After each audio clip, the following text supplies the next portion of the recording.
Alright,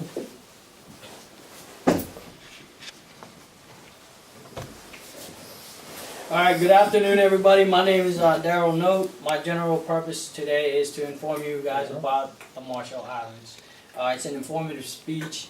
Basically, my central idea is to inform you guys on where the Marshall Island is, the background, the history, and its location, all that good stuff. First of all, we'll begin with, anybody know where the Marshall Island is? No. No. Good. Because, honestly, not many people know. It's like maybe less than 0.01% of the world know where that's at. Just let alone the fact that it's a very small chain, atoll islands that are within the Pacific area, within the North Pacific Ocean area. And also, did you guys know that the Marshall Islands used to be a nuclear testing site for the United States? Yes.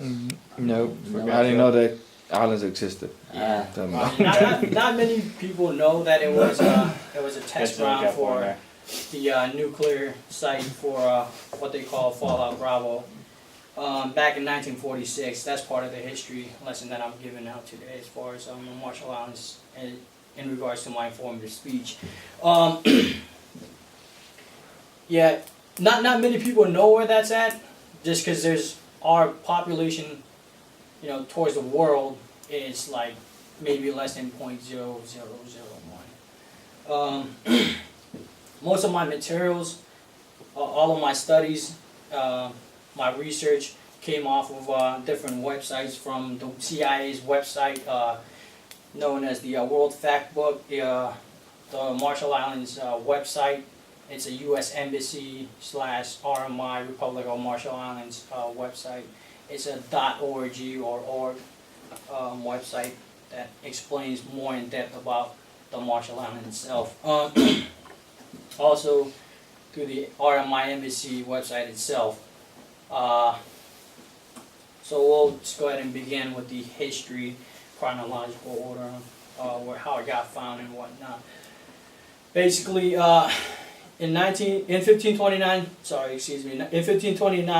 the first European to discover the RMI was Spaniard Alvaro Saavedra, who was originally seeking the Spice Islands, not originally looking for the Marshall Islands. He kind of just stumbled upon it, and it just kind of started off from there, which he was one of the first settlers.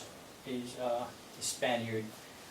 Traveler, explorer / trading person. And then by 1788, the Marshall Islands was named by a British captain named William Marshalls. He kind of sailed through the area and just seen the islands, knew that there was no name given to it just yet, so he called it the Marshall Islands. Not even on the map they had a name for it. So from then on, 1898, Germany became the owners of the Marshall Islands, because it was kind of traded off to the Spaniards. It was like, hey, here you go, here's the Marshall Islands, clean our debt. So we were kind of pawned back and forth between different nations. That's in 1898. And then by 1914, the Japanese captured the islands from the Germans. It belonged to Japanese, I guess. At one point they were at a feud, and they conquered the Marshall Islands as part of one of their islands. Then several years later, down the road from there, actually at the end of 1945, during World War II, the Marshall Islands were captured or were captured by the United States, because the whole situation at the end of World War II happened. The Marshall Islands were kind of within the Japanese territories. So, as an end result to World War II, the United States conquered the Marshall Islands. During that time, around 1952, the Marshall Islands were used as a testing testing nuclear site for the whole nuclear testing regime, or however you call it. Back then when every country was trying to test each other's nuclear strength or their science strength or whatnot. So basically by now you've learned the history of the Marshall Islands, also to include where it's at. I'm going to go ahead and pass out a couple of pictures of the Marshall Islands. Here's the picture of the flag, if you do, of the Marshall Islands. And here's a picture of the airport that's within the main island in the Marshall Islands. And here's a picture of where it's at on the map itself. And then as a result to Bravo fallout during the nuclear testing era, it was 1,000 times stronger than the Hiroshima bombing.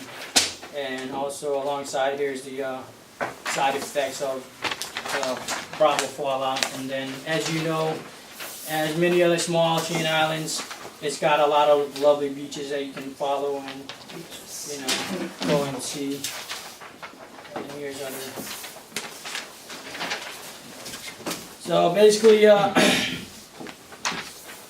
that by 1970, the Marshall Islands gains its independency, but it is now currently under the Compact of Free Association from the United States, and the U.S. is who's in charge of their security. So they have their own government. They're still under the United States of America's security. So, other than that, that's all I have explaining to you pretty much how the Marshall Islands started, about who were the first to see the Marshall Islands and whatnot. At this point, this concludes my informative speech for the day. Thank you very much. That's it.